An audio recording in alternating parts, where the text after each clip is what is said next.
Olá, pessoal! Nesse Mandcast de hoje nós vamos conversar com as professoras de radiologia. Vamos relembrar, tirar dúvidas sobre radiologia odontológica e falar sobre o futuro da radiologia odontológica, sobre inteligência artificial e sobre a importância da odontologia digital e a interação com a radiologia odontológica. Se você quer saber mais sobre isso, vem para esse Mandcast que eu te explico.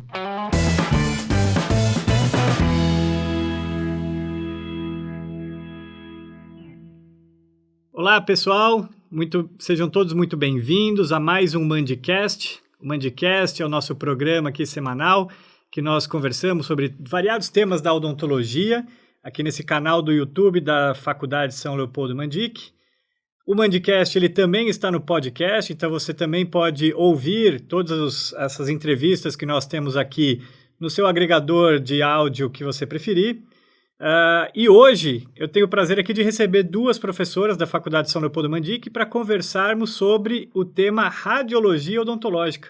Hoje eu vim até aqui estou com uma blusa de chumbo aqui para me proteger das radiações X, para a gente conversar aqui com as professoras Anne Oenig, que é professora aqui da Faculdade São Leopoldo Mandic, mestre pela Universidade Federal de Santa Catarina em radiologia, doutora em radiologia também pela Unicamp, e pós-doutora em radiologia pela Universidade Paris Descartes, na França, muito chique, professora daqui da São Leopoldo Mandic, e a professora Mariana Quirino, também professora, mestre em odontologia pela UFG, Federal de Goiás, doutora em estomatologia pela FOB USP de Bauru, e pós-doutora também lá na USP de Bauru, e agora aqui integrando o time da São Leopoldo Mandic.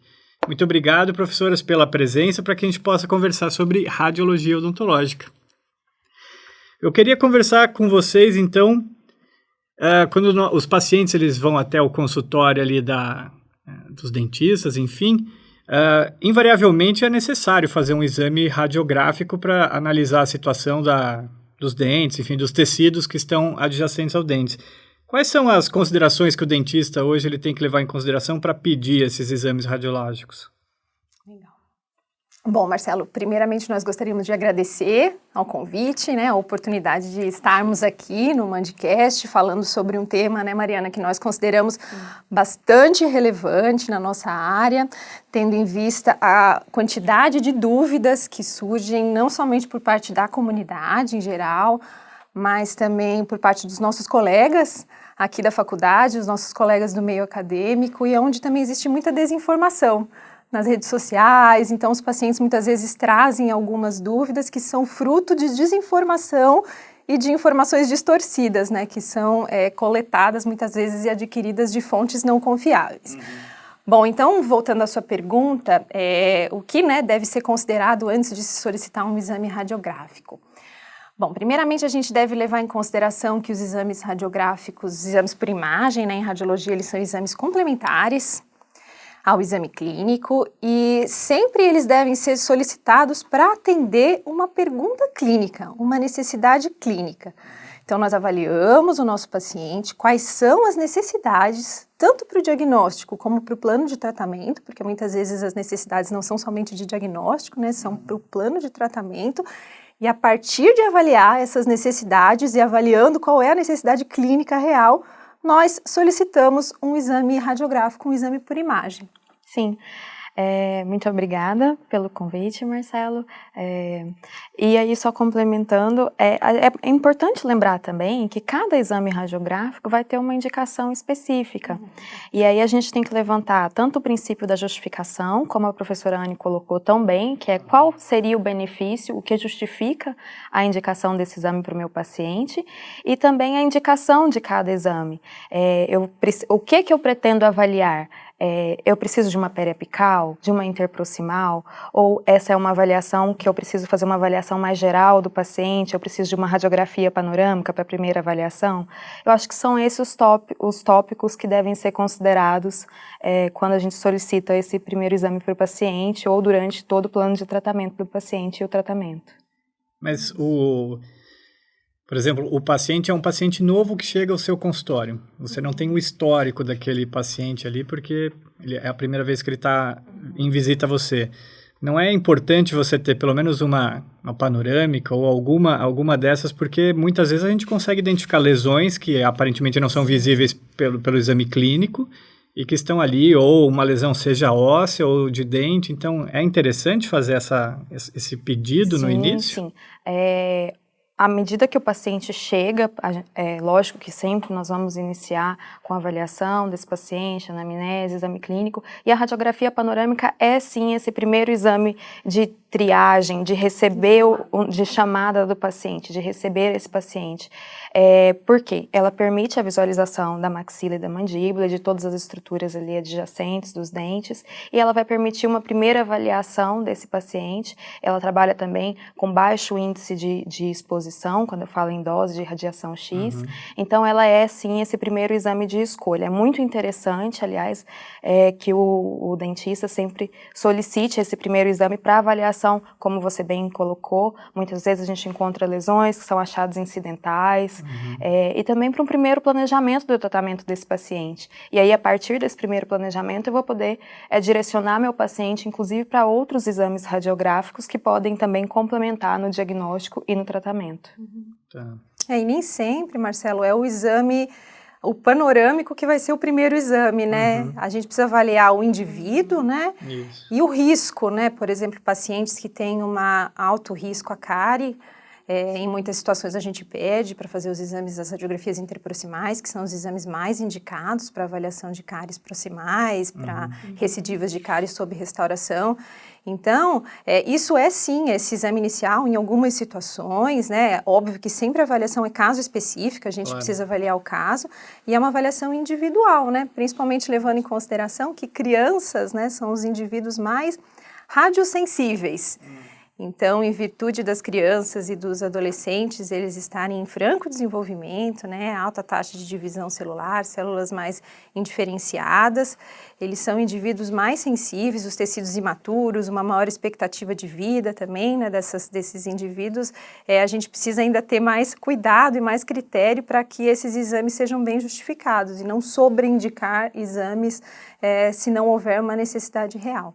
Então, levar em consideração também as características individuais é importante na hora da tomada. Nessa tomada de decisão. Nessa tomada de decisão.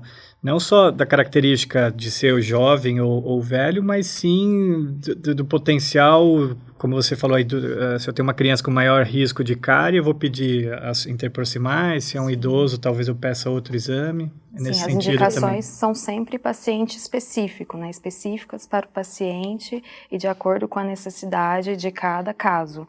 Então, daí vem essa importância dessa avaliação inicial do paciente e sempre lembrar que as radiografias vão ser exames complementares para o diagnóstico. Certo. E aí você levantou aqui essa questão, né, das crianças serem radiosensíveis. Quais são os efeitos biológicos da radiação X? Bom, Marcelo, a radiação X, os raios X, eles são uma forma de radiação, uma forma de energia considerada ionizante.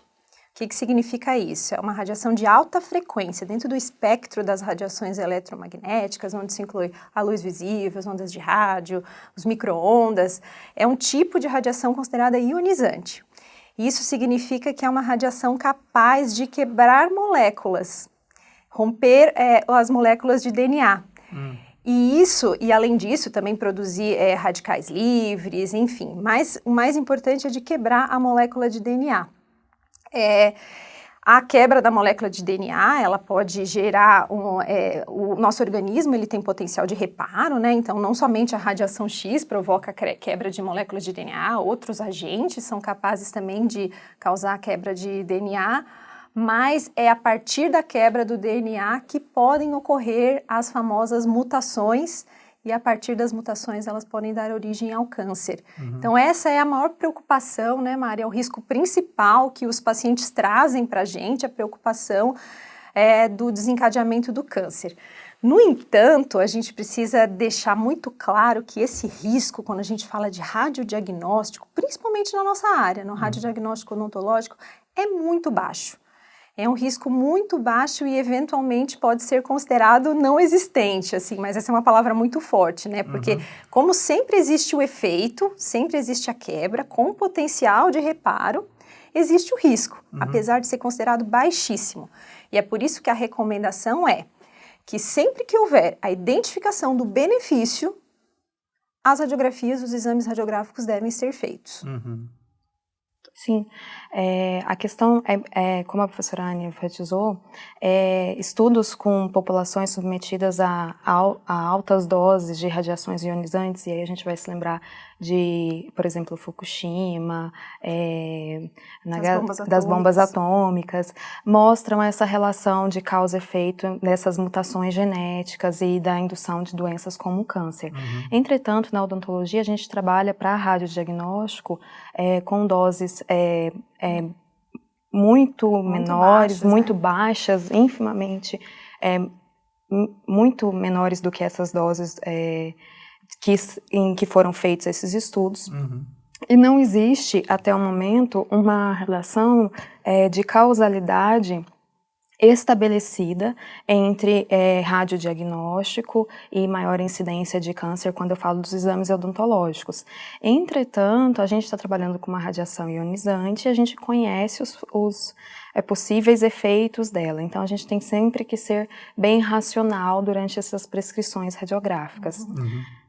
Ou seja, a gente pode fazer as radiografias odontológicas, elas têm um baixíssimo potencial de causar qualquer dano, desde que sejam justificadas para aquilo que o dentista precisa. Né? Só complementando isso que a Mariana falou, Marcelo, toda a evidência científica disponível que a gente tem hoje acerca da relação câncer e radiação vem de altíssimas doses. Então, vem de Chernobyl, milhares de vezes, vem de Hiroshima e Nagasaki, vem dos acidentes nucleares, do acidente de Goiânia, né, do Césio. Então, a gente sabe essa relação por conta da alta dose. Então, para isso existem evidências robustas. Em baixas doses, como não existem evidências robustas, a Comissão Internacional de Radioproteção e a nossa legislação nacional também aqui no Brasil, né, falando do nosso país, segue esse modelo.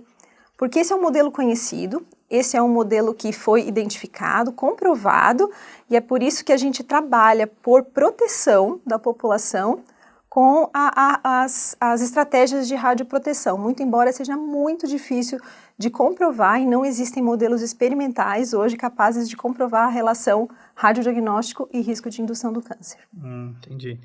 Então, se o risco das técnicas radiográficas é muito baixo, por que ainda é necessário a gente justificar o uso, a tomada radiográfica para algum exame que eu queira pedir? Tem alguma relação? Bom, na realidade, assim, o que a gente precisa justificar o nosso exame, né, mesmo o risco sendo baixo, porque o que aconteceu, Marcelo? De uns tempos para cá, houve bastante evolução, muita evolução tecnológica, disseminação dos exames radiográficos, né, pelas populações, o que não havia há muitos anos atrás. Por exemplo, na odontologia, a tomografia computadorizada odontológica data de 99 para 2000. Então, é uma tecnologia relativamente recente. Sim. E a partir do momento que esses exames eles começaram a se tornar muito acessíveis às populações, eles começaram a ser indicados de maneira sem critério.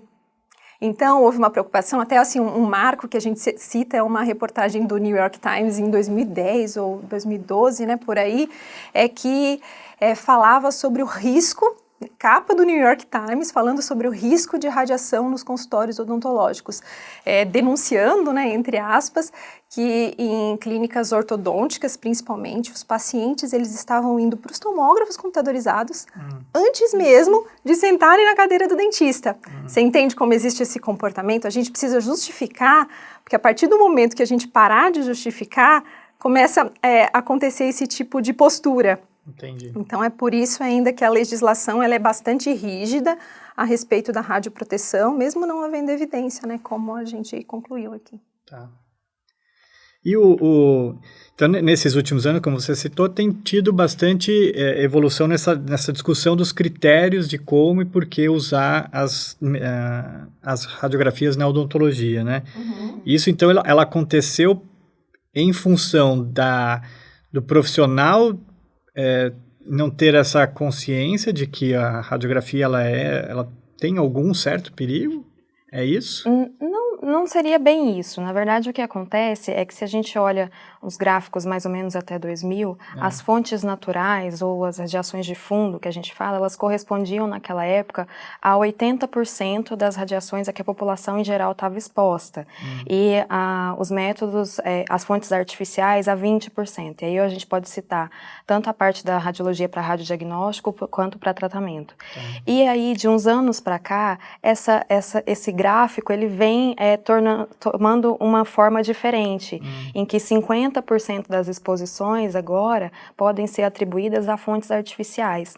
Então, o que a gente tem que pensar é que esses exames estão mais acessíveis à população. E eles têm, sim, grande valia. Mas como eles estão mais acessíveis, a gente tem que também ser muito responsável na prescrição deles, uma vez que a gente, como cirurgiões dentistas, conhece esses efeitos e tem essa formação para orientar e para disseminar esse conhecimento para a população e para prescrever corretamente esses exames. É muito mais no sentido de que agora eles são mais acessíveis, a tomografia entrou na odontologia e a população tem mais acesso a eles mesmo.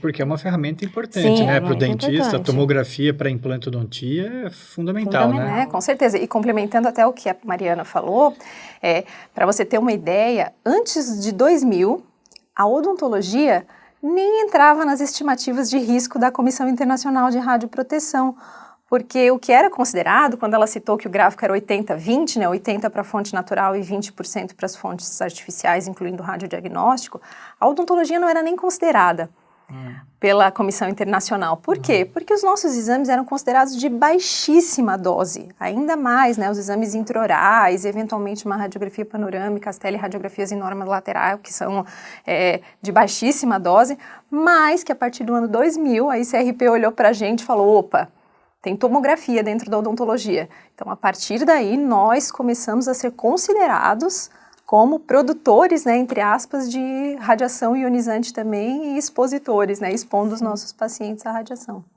Entramos por causa da tomo, por causa da introdução e do advento da tomografia de feixe cônico na radiologia odontológica. Mas que também tem uma radiação bastante baixa também. Comparada à multislice, que é utilizada na medicina, sim, ela ainda tem uma radiação mais baixa. Mas comparada aos nossos exames do dia, por exemplo, uma radiografia periapical, ela tem uma dose mais alta. Então, é sempre quando a gente fala tem uma dose baixa, em relação ao quê? Em relação aos exames que a medicina usa, na tomografia multislice, por exemplo, de cabeça toda, sim. Mas em relação à radiografia panorâmica, não. Então, na hora de solicitar o exame para o meu paciente, eu tenho que pesar o risco e benefício disso e observar o princípio da justificação. E considerar até indicação, né, Marcelo? Algo bastante importante quando a gente fala de tomografia computadorizada, da nossa, né, de feixe cônico, é importante que nós indiquemos sempre para a clínica de radiologia qual é a finalidade do exame. Porque existem estratégias em tomografia computadorizada na clínica de radiologia que podem reduzir a dose. Por exemplo, um paciente que vai fazer um exame de maxilimandíbula para uma reabilitação em implante e um paciente que vai fazer um exame de tomografia para investigação de uma fratura radicular, um incisivo central. Nós conseguimos reduzir drasticamente a dose de radiação do exame desse paciente que vai fazer a tomografia do incisivo central, mas drasticamente na ordem de 10, eu vou chutar aqui, 10 a 20 vezes, né? Mas fica em torno disso. Isso depende muito do equipamento, do protocolo utilizado, mas a gente pode alcançar essa redução de dose para esse paciente, indicando qual é a finalidade. Isso com a redução da área exposta, do campo de visão. Enquanto numa maxilimandíbula a gente expõe, né, toda a área do terço médio inferior da face, no exame de radiografia de incisivo central, de tomografia para uma tomografia do incisivo central, uma área muito menor, num tamanho de 5 por 5 centímetros. E isso é uma estratégia importante para redução de dose, e com isso a gente consegue reduzir bastante. Por isso a indicação do profissional é fundamental. Sim, fundamental. É fundamental que o profissional, no momento em que vai indicar o paciente para a clínica de radiologia, coloque a indicação do exame, pesquisa de fratura, avaliação de terceiros molares, por exemplo, porque inclusive existem protocolos que vão me fornecer uma imagem de maior qualidade para pesquisa de fratura, por exemplo, que não é o mesmo protocolo que vai ser utilizado para a localização dos terceiros primeiros molares. Então, é fundamental que o dentista indique qual a finalidade do exame no momento do pedido. E os equipamentos atuais, eles têm também o maquinário contribuído para diminuir a incidência de raios, X, gamas, enfim, os raios, ou não? Bom, existe uma tendência de evolução, até uma das perspectivas futuras dentro da evolução dos tomógrafos computadorizados é trabalhar com protocolos low dose. Então, existe a opção já definida pelo fabricante, onde em algumas situações a gente pode trabalhar com os protocolos low dose. Mas ainda, assim, isso eu vou dar uma opinião pessoal e do grupo de pesquisa que eu trabalhei lá na França, esses protocolos low dose, eles ainda não produzem, esses definidos pelo fabricante, ainda uma qualidade da imagem, isso falando de uma maneira bem geral, tá? Tem exceções, que responda às minhas perguntas de diagnóstico. O que a gente pode fazer como estratégia é manualmente reduzir os parâmetros de exposição, reduzir a corrente, reduzir a voltagem, e com isso a gente está otimizando a nossa tomografia computadorizada, a nossa exposição. Então, assim, em um estudo que foi feito também pelo grupo da França, que foi publicado recentemente, nós conseguimos reduzir a metade, mais da metade até, a dose de radiação para pacientes pediátricos, mantendo a qualidade da imagem no nível excelente para tarefas de diagnóstico em crianças, em odontopediatria. E isso fazendo uma alteração manual dos nossos equipamentos. A maior parte dos equipamentos de tomografia computadorizada de feixe cônico que estão no mercado permitem essa alteração manual dos fatores de exposição. E ela é individual para cada equipamento. Então, é o dono do equipamento, o proprietário, o dono da clínica, quem adquiriu, que vai precisar testar e sentir quais são as alterações possíveis com o uso que ele consegue fazer. Mas isso varia também de pessoa para pessoa, ou ele pode chegar num parâmetro, como você mencionou aí, de exposições e deixar aquilo fixo na máquina dele para fazer essa menor radiação? Ele pode estabelecer os parâmetros. Com o uso, com o tempo, com os testes, ele pode estabelecer parâmetros. Olha, para crianças com uma faixa etária de tanto a tanto, né, com este tamanho, eu consigo reduzir 2 pontos a miliamperagem e 2 pontos a quilovoltagem, o que eu reduzo bastante a dose e mantenho a qualidade para essa tarefa. Sim. Você consegue estabelecer parâmetros. O que não dá é que as pessoas perguntam bastante para a gente, porque até o artigo que nós publicamos foi sobre um equipamento, daí as pessoas nos perguntavam assim, nossa, mas por que vocês testaram só um equipamento, não testaram vários equipamentos, para que a gente pudesse consultar o artigo e falar, olha, eu tenho esse equipamento e agora eu vou ajustar para a criança de acordo com vocês. Atualmente, Marcelo, a gente tem mais de 100 tomógrafos computadorizados de feixe cônico mundialmente no mercado, e ou a gente testaria os 100 ou um, né? Na realidade, a mensagem é possível. Então, essa é a nossa conclusão. Mas isso deve ser testado individualmente. E normalmente são esses fatores de exposição que a gente manipula para conseguir essa redução de dose. Legal. E o que o profissional, o cirurgião dentista, ele pode fazer para diminuir o risco de radiação? Bom, existem várias... A primeira que a gente já vem falando aqui seria os critérios de indicação do exame, né? Os pacientes vão estar sempre com aventais plumbíferos, na caso dos exames intraorais. Nas radiografias panorâmicas, por exemplo, ele vai usar o avental, mas não é possível usar o colar de tireoide, porque esse colar vai estar dentro do campo de visão da radiografia, e aí ele vai atrapalhar a imagem, e talvez eu tenha que repetir a imagem. Eu acabo expondo o paciente 2 vezes porque eu não consegui uma imagem de qualidade. Se o dentista também trabalha com radiografia convencional, não está utilizando a digital, prestar atenção à qualidade dos processadores químicos, à validade, ao meio de conservação. A radiografia digital, ela elimina esse passo do processamento químico, então ela diminui essa possibilidade de erro e aí, consequentemente, já diminui também a possibilidade de ter que fazer mais repetições. Também os sensores são um pouco mais sensíveis, o que acaba faz com que o tempo de exposição seja um pouco menor. O treinamento... O digital? Isso, o digital. Então, ele tem uma vantagem, esse digital, sobre o convencional? Isso, ele tem essa vantagem de tanto eliminar esse passo do processamento, essa etapa, que é uma etapa crítica e que pode levar à repetição, né? Eu posso ter o velamento do filme, tudo isso. E também os sensores são um pouco mais sensíveis, então eles fazem com que esse tempo de exposição seja um pouco menor. Também lógico que a arquitetura do consultório, né, o uso de barreiras plumbíferas, o treinamento da equipe, o treinamento do profissional também, de estar constantemente se atualizando. A radiologia odontológica é provavelmente das áreas da radiologia aquela que está mais frequentemente se atualizando e com novas tecnologias. Mas gostaria de complementar? Eu acho que é isso. Eu acho que é isso. Calibração do equipamento também, né, Mari? Assim, eu acho que é importante. Assim, muitas vezes a gente observa uma queda na qualidade das radiografias e com isso nós nos sentimos obrigados a aumentar o tempo de exposição, quando na realidade a gente está aumentando a exposição, então a gente não está protegendo o paciente, e um simples ajuste de uma calibração, a gente chamar o técnico para calibrar o equipamento resolveria o problema, né? Isso também é algo importante quando a gente fala em radioproteção, a calibração frequente dos nossos equipamentos. Legal.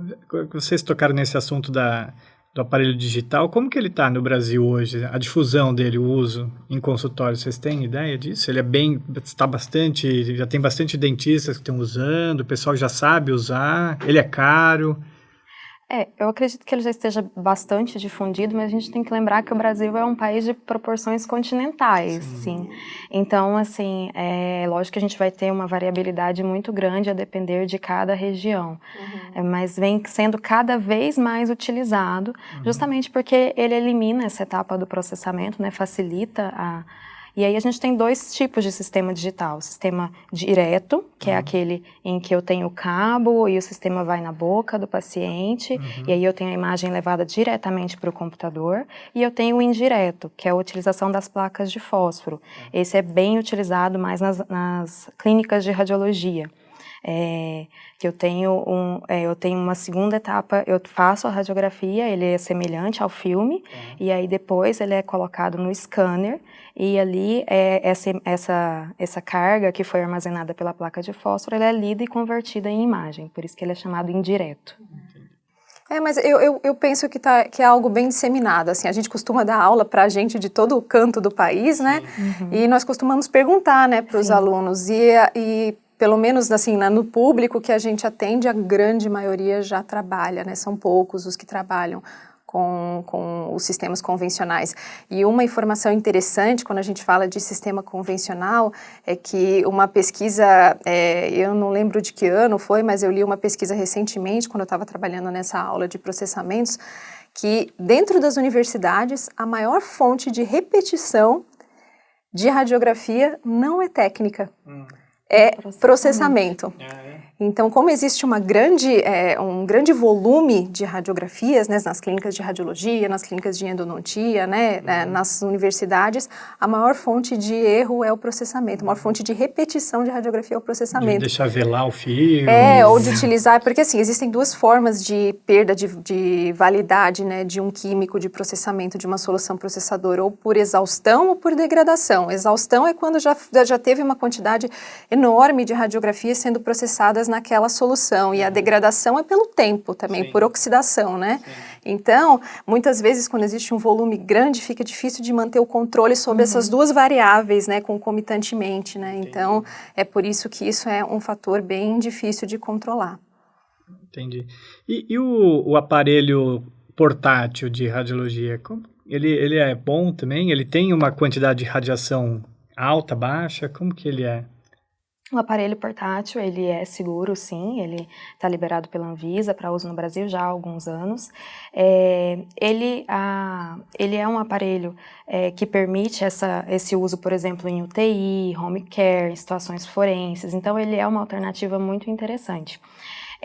Entretanto, ele sempre deve ser utilizado de acordo com as orientações do fabricante. Ele tem um anel de proteção ali que coloca o operador numa posição adequada para a exposição, e ele deve sempre ser observadas essas orientações do fabricante, e além disso, existem, por exemplo, tripés que são fornecidos pelo fabricante, que podem, por exemplo, fornecer uma maior estabilidade para a aquisição da imagem, do que o operador ficar ali segurando.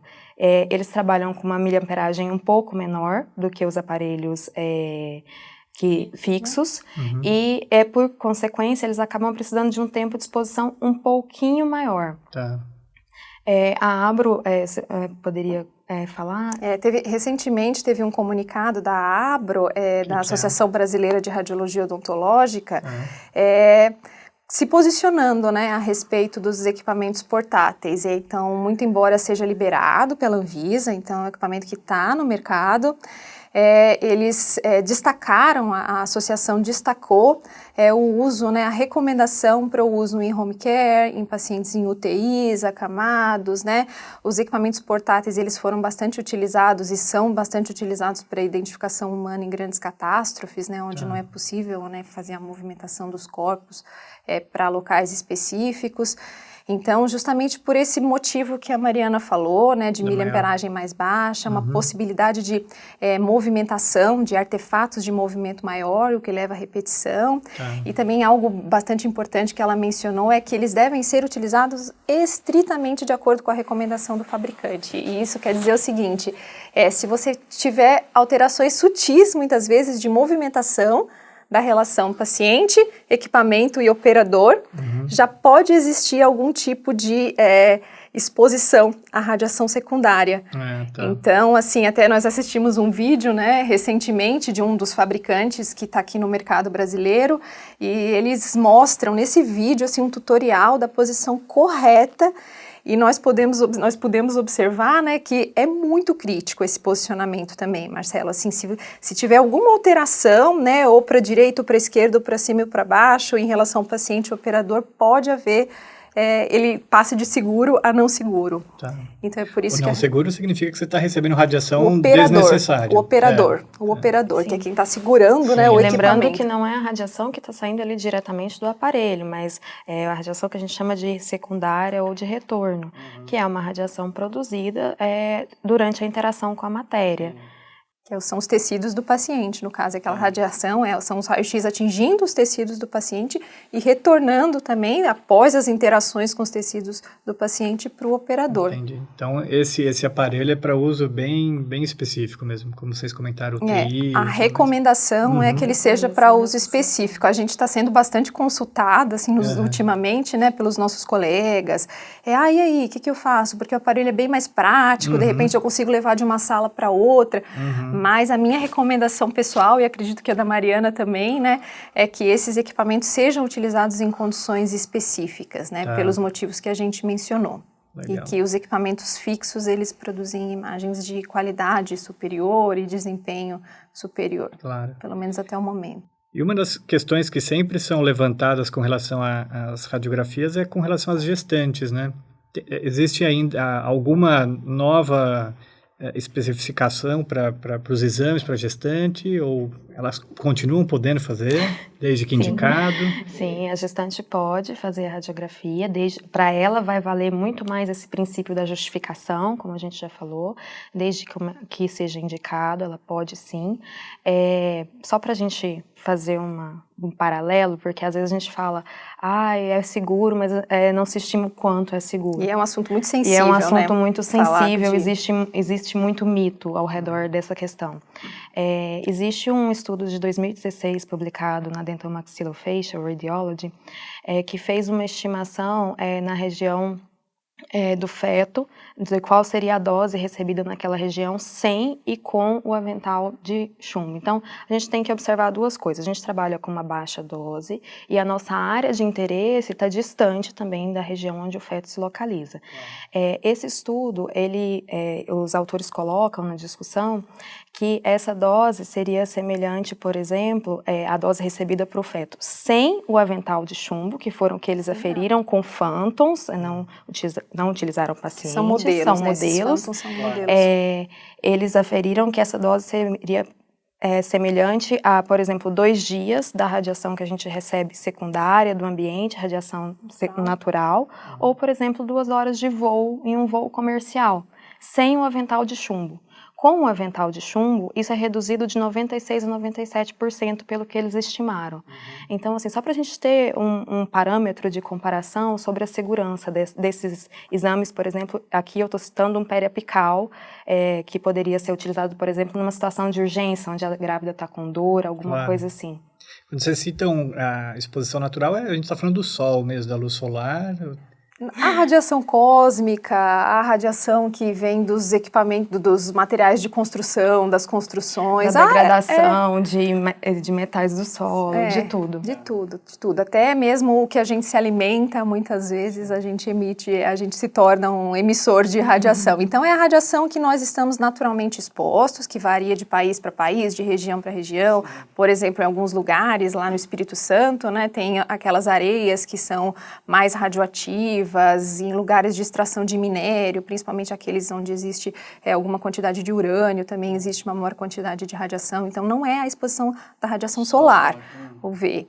É a radiação natural mesmo, a radiação cósmica, principalmente. Então, a quantidade de radiação que a grávida, enfim, as pessoas recebem é extremamente baixíssima. Né? Sim, aqui eu estou citando como exemplo um raio-x periapical, mas sim, de essa 11, foi 21 até, né? Essa foi a radiação que eles mediram na região correspondente, que seria a região do feto. Tá. Só para a gente ter noção de que é, sim, um exame seguro. Super seguro. Quando necessário, o mais importante é nós destacarmos que quando necessário, claro, a radiografia ela deve ser feita, inclusive nas gestantes. E hoje existem várias regulamentações, várias portarias, né, que regulamentam o uso radiográfico, acho que tanto para médico como para odontológico. Teve alguma alteração nessas legislações recentemente? Bom, a nossa portaria, a nossa legislação de radioproteção é a portaria número 453 do Ministério da Saúde e da Anvisa, ela data de 1998. Então, de 98 para cá, a gente experimentou muitas mudanças importantes, né? Ela é a legislação que estabelece as diretrizes de radioproteção na radiologia médica e odontológica, no radiodiagnóstico médico e odontológico, e sim, houve muita mudança tanto no radiodiagnóstico médico e odontológico.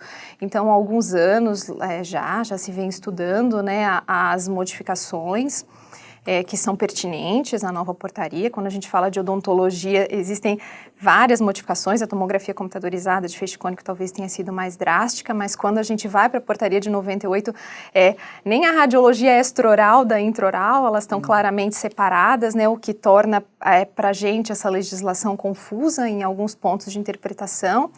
E sim, ela vem sendo estudada, essa mudança, foi elaborada uma minuta, um projeto de lei, para as mudanças, né, na área na radiologia em geral, uma comissão de cirurgiões dentistas, radiologistas, representantes, tanto da Associação Brasileira de Radiologia Odontológica como fora dela, participaram dessa comissão para a elaboração da minuta, que vai trazer modificações importantes para a nossa área, que são benéficas, né, para a nossa área, tanto da parte de infraestrutura, que daí no caso é a RDC 50, é uma outra lei, não só a portaria 453, mas, e essa portaria, as modificações, a nova portaria, ela entrou em consulta pública desde o início desse ano, de 2019, não lembro se foi em 2019 ou no final de 2018, mas o importante é que entrou em consulta pública, já recebeu as sugestões da comunidade, já incorporou as modificações importantes, tanto da parte das associações,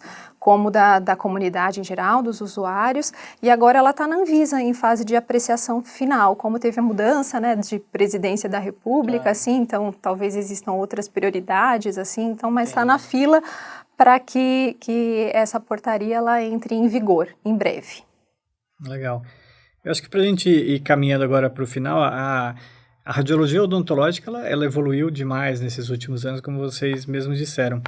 E acho que o futuro da radiologia ainda é de bastante mudanças, né? A gente tem aí até a importância da radiologia na odontologia digital. E talvez uma coisa que a gente escuta bastante falar, e eu queria saber a opinião de vocês, é como é que a evolução da radiologia vai se dar, ou se desenha, ou se vocês têm alguma ideia com a introdução da inteligência artificial. Digital primeiro e depois inteligência artificial. Vamos dividir essa pergunta, porque são os dois tópicos, os dois hot topics dentro das nossas perspectivas futuras. Sim. Eu acho que a radiologia, ela vem, como eu já falei mais anteriormente, a radiologia tem essa característica, né, de estar na vanguarda das mudanças, das novidades tecnológicas. E eu acho que ela ela se incorporou muito bem a esse workflow digital. Acho que a radiologia está numa etapa fundamental do workflow digital, que é a aquisição das imagens. O início, né? O início. Claro. Porque se eu não tenho uma imagem bem adquirida, lá no final, na hora do planejamento, esse planejamento não vai ser possível. E aí a gente está falando, e aí a gente vai falar de escaneamento facial, de escaneamento intraoral, das tomografias, tudo isso a radiologia vem incorporando muito bem e vem tendo um papel fundamental nesse workflow digital. Também na parte de segmentação, né? Na parte de segmentação de imagem, assim, que muitas das tarefas dentro do fluxo de trabalho digital, elas exigem a confecção de modelos virtuais que podem ou não ser impressos, né? E o radiologista é o profissional que tem o expertise mais aguçado, né? Via de regra, para realizar essa identificação de bordos, de detalhes em imagens. Então, eu penso que esse é um papel importante da radiologia e do radiologista dentro do fluxo de trabalho digital, principalmente na parte de processamento, de pós-processamento das imagens, aquisições de excelência e pós-processamento de imagem para poder entregar isso para a próxima etapa do fluxo. Muito importante. Sem dúvida, você vai ter um planejamento, vai ter um guia errado, vai ter um monte de coisa. Legal. Sim. E falando de inteligência, né? Artificial, eu acho que inteligência artificial ainda é um tópico muito novo para nós da odontologia. Acho que vamos começar então conceituando o que é inteligência artificial. A inteligência artificial, eu posso defini-la como um braço da computação que se dedica ao estudo de possibilitar que as máquinas simulem decisões, por exemplo, humanas. Ou seja, que elas aprendam, tenham um aprendizado supervisionado, que a gente vai falar de machine learning, e a partir daí elas possam tomar decisões a partir de informações. A inteligência artificial, ela é um hot topic na radiologia no momento. Do ano passado para cá, a gente tem muitas publicações, um crescimento exponencial dessas publicações. Eu acredito... essas publicações no momento, os estudos no momento, têm se dedicado à construção de grandes bancos de dados que possam alimentar essa inteligência artificial e aí estabelecer, por exemplo, o diagnóstico de normalidade diante do diagnóstico de uma alteração. E aí como é que ela vai poder contribuir para a gente, eu acredito? Depois que a gente passa por toda essa etapa de machine learning, na identificação do diagnóstico, na identificação das alterações. Eu tenho uma imagem normal, eu tenho uma imagem de lesão. Os estudos até o momento, eles têm priorizado o desenvolvimento de softwares, de algoritmos de computador, capazes de alcançar o diagnóstico, de se aproximar do diagnóstico que o radiologista produziria naquele momento. E aí, por exemplo, quando eu trabalho com os tons de cinza, existe uma limitação de tons de cinza que eu consigo distinguir a olho nu, que para o computador é possível distinguir mudanças mais sensíveis, mais discretas. E talvez seja esse o ponto onde a inteligência artificial possa mais contribuir no diagnóstico, agregar de fato. Ou, por exemplo, fazer uma triagem dos exames, mostrando aquele em que possíveis alterações estão presentes e que deveriam, por exemplo, ser avaliados primeiro, ou a região que deveria ser avaliada com mais cuidado. Mas sempre trabalhando como método auxiliar ao radiologista. É isso aí. A gente vê, Marcelo, que os equipamentos, eles evoluem exponencialmente, tanto na parte de resolução espacial, para identificação de detalhe, como na resolução de contraste.